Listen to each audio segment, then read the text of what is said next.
அன்பு ஆன்மீக தமிழ் அன்பர்களே நண்பர்களே, உங்கள் அனைவருக்கும் தமிழ் யூடியூப் சேனலின் இனிய தமிழ் வணக்கம். தாய்மொழியால் இணைவோம், தாய்மொழியை வளர்ப்போம். வாழ்க தமிழ், வளர்க தமிழ். நமது சேனல் ஆன்மீக பதிவில் 12ஆம் நூற்றாண்டில் சேக்கிழார் அருளிய 12ஆம் திருமுறை சைவ காப்பியமுமான பெரிய புராணம் என்ற திருத்தொண்டர் புராணம் என்னும் நூலில் உள்ள அனைத்து பாடல்களையும் பரம்பொருளான சிவபெருமானின் அருளாசியுடன் ஒவ்வொரு பாடலையும் தெளிவான மற்றும் இயல்பான விளக்கத்துடன் அளித்து வருகிறோம். நாங்கள் அளித்து வரும் இந்த பெரிய புராணம் என்ற திருத்தொண்டர் புராண பதிவினை கேட்டு அதன் இனிமை உணர்ந்து அகிலம் காக்கும் இறைவனின் அருளாசியை பெற்று இறைப்பயன் அடையுமாறும், மேலும் இந்த பதிவிற்கு லைக் மற்றும் ஷேர் செய்தும், அது மட்டும் அல்லாமல் இதுவரை இந்த சேனலுக்கு நீங்கள் சப்ஸ்கிரைப் செய்யவில்லை என்றால் சப்ஸ்கிரைப் செய்து பெல் பட்டனையும் அழுத்தி ஆதரவு அளிக்கவும் அன்புடன் கேட்டுக்கொண்டு இப்பதிவினை தொடர்கிறேன். வாருங்கள், ஆன்மீக பதிவில் சேக்கிழாரின் 12ஆம் திருமுறையான பெரிய புராணம் என்ற திருத்தொண்டர் புராண பாடல்களை தெளிவான விளக்கமுடன் அறிவோம், அறிந்து தெளிவோம், தெளிந்து இறைப்பயன் அடைவோம். பெரிய புராணம் அல்லது திருத்தொண்டர் புராணம் என்பது சேக்கிழார் அவர்களால் பெருங்காப்பிய இலக்கணங்கள் பலவும் கொண்டதாக இயற்றப்பட்ட சைவ காப்பியம் ஆகும். சுந்தரமூர்த்தி சுவாமிகளின் திருத்தொண்ட தொகை என்னும் நூலை முதல் நூலாக கொண்டும், சுந்தரமூர்த்தி சுவாமிகளை காப்பிய தலைவராக கொண்டும், அவர் போற்றிய சைவ அடியார்களின் வாழ்க்கை வரலாற்றினையும் இந்நூலில் சேக்கிழார் விவரிக்கிறார். திருத்தொண்ட தொகை நம்பியாண்டார் நம்பி எழுதிய திருத்தொண்டர் திருவந்தாதி ஆகியவற்றை மூல நூல்களாக கொண்டும், 2ஆம் குலோத்துங்க சோழனிடம் அமைச்சராக இருந்த சேக்கிழார் பல ஊர்களுக்கு சென்றும் திரட்டிய தகவல்களை கொண்டும் பெரிய புராணம் எழுதப்பெற்றுள்ளது. 2ஆம் குலோத்துங்க சோழனின் ஆணையின்படி தில்லைக்கு சென்றவர் அங்கு இருக்கும் இறைவனான நடராசர் உலகெல்லாம் என்று அடியெடுத்து கொடுக்க, சேக்கிழார் உலகெல்லாம் உணர்ந்து ஓதற்கு அரியவன் என பெரிய புராணத்தை தொடங்கியதாக நம்பப்படுகிறது. இடைக்கால இலக்கியத்தில் மக்களின் வாழ்க்கை பற்றி வரலாற்று போக்கில் அறிவதற்கு இந்நூல் உதவுகிறது. பெரிய புராணம் முதல் காண்டம், 2ஆம் காண்டம் என 2 காண்டமாகவும், முதல் காண்டத்தில் 5 சருக்கங்களையும் 2ஆம் காண்டத்தில் 8 சருக்கங்களையும் உடையதாக அமைக்கப்பெற்றுள்ளது. சுந்தரமூர்த்தி சுவாமிகளின் திருத்தொண்ட தொகையில் இடம்பெற்றுள்ள பாடல்களின் முதல் வரியே சருக்கங்களின் பெயர்களாக உள்ளது. காப்பிய கதையானது கைலாயத்தில் தொடங்க பெற்று சைவ அடியார்களின் வாழ்க்கையை விவரித்து இறுதியாக கைலாயத்தில் முடிகிறது.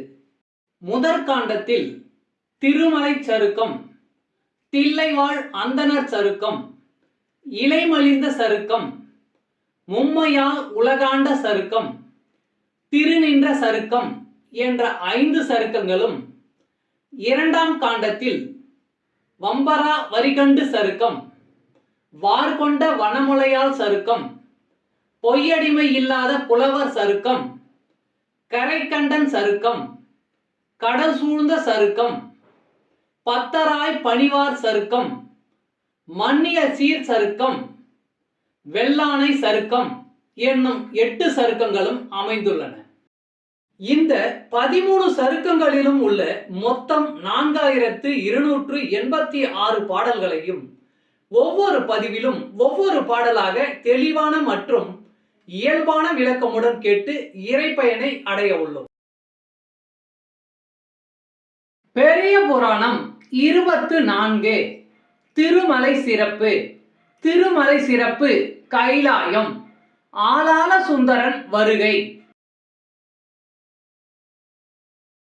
யாதவன் துவரைக்கிரையாகிய மாதவன் முடிமேல் அடி வைத்தவன் பூதநாதன் பொருவரும் தொண்டினுக்கு ஆதி அந்தம் இலாமை அடைந்தவன்.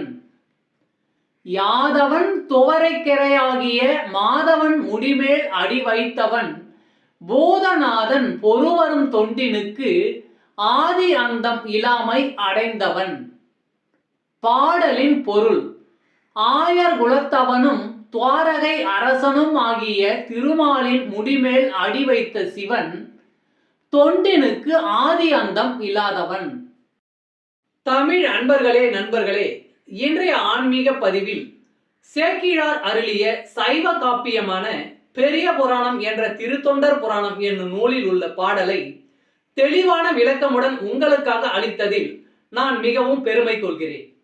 இப்பதிவில் அளிக்கப்பட்ட சைவ காப்பியமான பெரிய புராணம் என்ற திருத்தொண்டர் புராணம் பாடலின் விளக்கம் யான் அறிந்து கொண்டவை. யான் அறிந்த இந்த காப்பியத்தை நீங்களும் அறிந்து இறை பயன் பெற வேண்டும் என்பதற்காக இங்கே அளித்துள்ளேன். யான் அளித்த இப்பதிவானது ஏதேனும் ஒரு வகையில் உங்களுக்கு உதவும் என்று நான் மிகவும் நம்புகிறேன். மேலும் இப்பதிவினை கேட்டு இன்புற்று அதன்படி நீங்கள் இறை பயன் பெற்றால் அதில் எனக்கு மிக்க மகிழ்ச்சியே. வாழ்க வளமுடன். சர்வம் சிவமயம். இறையருள் பெறுவோம், இன்பமாய் வாழ்வோம். அன்பு ஆன்மீக தமிழ் அன்பர்களே நண்பர்களே, இவ்வீடியோ பதிவினை கேட்டு இன்புற்று ஆதரவு அளித்த அனைத்து தமிழ் உள்ளங்களுக்கும் எங்கள் உள்ளம் கனிந்த நன்றி. மேலும் இப்பதிவு உங்களுக்கு பிடித்திருந்தால் லைக் மற்றும் ஷேர் செய்தும், இதுவரை இந்த சேனலுக்கு நீங்கள் சப்ஸ்கிரைப் செய்யவில்லை என்றால் சப்ஸ்கிரைப் செய்து பெல் பட்டனையும் அழுத்தி ஆதரவு அளிக்கவும் அன்புடன் கேட்டுக்கொள்கிறோம். மிக்க நன்றி. அடுத்த பதிவில் உங்களை விரைவில் சந்திக்கும் வரை உங்களிடமிருந்து விடை பெறுவது தமிழ் யூடியூப் சேனல்.